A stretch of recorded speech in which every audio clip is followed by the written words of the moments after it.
I told him I needed to focus on me. He made me feel like I'd abandoned him entirely. And maybe in his world, I did. But in mine, I was just trying to breathe.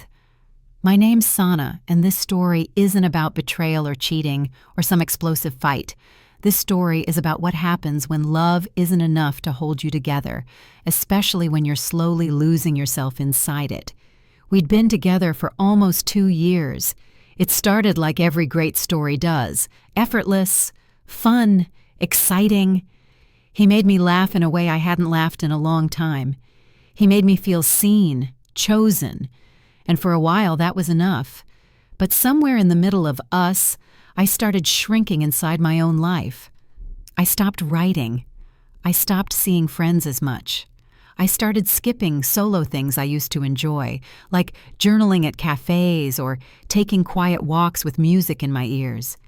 Everything I did started revolving around him. What time he got off work, what mood he was in, what he needed to feel okay. And I love deeply. I do. I give my heart without holding back, but somewhere along the way, I started giving it all to him and leaving none for myself. It wasn't his fault entirely. He didn't ask me to stop prioritizing me. But love has a way of blurring lines when you're not careful. And by the time I noticed how far I'd wandered from myself, I didn't even recognize who I was becoming. I felt exhausted, uninspired, on edge all the time, even when nothing was wrong. I'd look in the mirror and ask myself, where did the girl go who used to dream out loud? And so one night, I sat him down. We weren't arguing. There was no tension. Just me, quietly, trying to say something that had been building in my chest for weeks. I said, I think I need to focus on me for a while. He looked at me like I just said I was walking out of his life. I kept going. I don't mean that I want to end things. I need space. Not from you, from everything, to get my head straight, to reconnect with myself. Silence. And then came that look. You know the one. The quiet devastation someone doesn't want to admit they feel. The kind where their eyes say what their lips won't. You've already left me, haven't you? He nodded slowly, then asked, So what does this mean? I told him I didn't know. I told him I wasn't walking away. I was trying to walk back to myself. But that's the thing about people who love hard. They don't always understand how needing space doesn't mean you're erasing them. Over the next few days, things changed.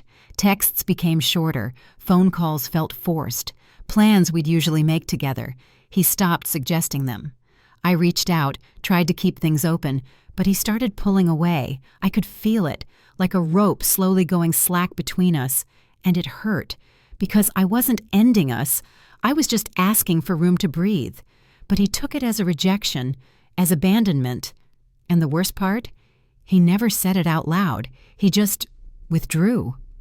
No arguments, no drama, just a quiet shift in energy that made everything feel cold. I started wondering, did I mess this up by being honest? Did I overestimate how strong we were? I thought he'd understand. I thought he'd say, Take the time you need. I'll be here. Instead, he made me feel like I'd broken something unfixable just by asking to take care of myself. And maybe that's why it hurt so much, because I wasn't trying to leave him. I was trying not to lose me. But he didn't see it that way. He stopped calling, stopped checking in. And every time I reached out, the replies got shorter. Until one day, there was no reply at all. I sat in my room that night staring at my phone, wondering how something so full of warmth became this cold, this fast. And I realized something brutal. You can love someone with everything you have and still feel completely alone inside the relationship. Because love that makes you abandon yourself isn't love. It's dependency. I was becoming a shell of myself, and all I asked for was time to rebuild. But in his mind, I left him behind. So he closed the door before I could come back through it. It's been months now. I haven't heard from him. Not on my birthday. Not after that job interview I told him I had. Nothing. And I could sit here and hate him for that. But I don't. I actually get it. Some people see distance as rejection. They need closeness to feel secure. And when you pull back, even for your own healing, they panic. They assume the worst and protect themselves before they can get hurt. But that doesn't make it any easier, because I still think of him sometimes. Still wonder if I could have explained it better. Still replay the way his face changed when I said I needed to focus on me. I wish I could have told him this wasn't about choosing myself instead of him. It was about choosing myself for once. But he never asked for clarity. He just disappeared. And maybe that silence was his way of grieving, or maybe it was his way of punishing me. Either way, it worked. Because even as I found pieces of myself again, there's a small part of me that still aches for the version of us that could have survived it. But I've made peace with it. Because I finally feel like me again. And that woman, the one who knows her worth, who takes care of her mind, who remembers her dreams, she deserved to come back. And if focusing on me cost me a love that couldn't handle my growth, then maybe that wasn't the kind of love meant to last. So if you're reading this and you're scared to choose yourself because you think they'll leave, do it anyway. Because the people meant for you won't see your self-growth as abandonment. They'll see it as strength.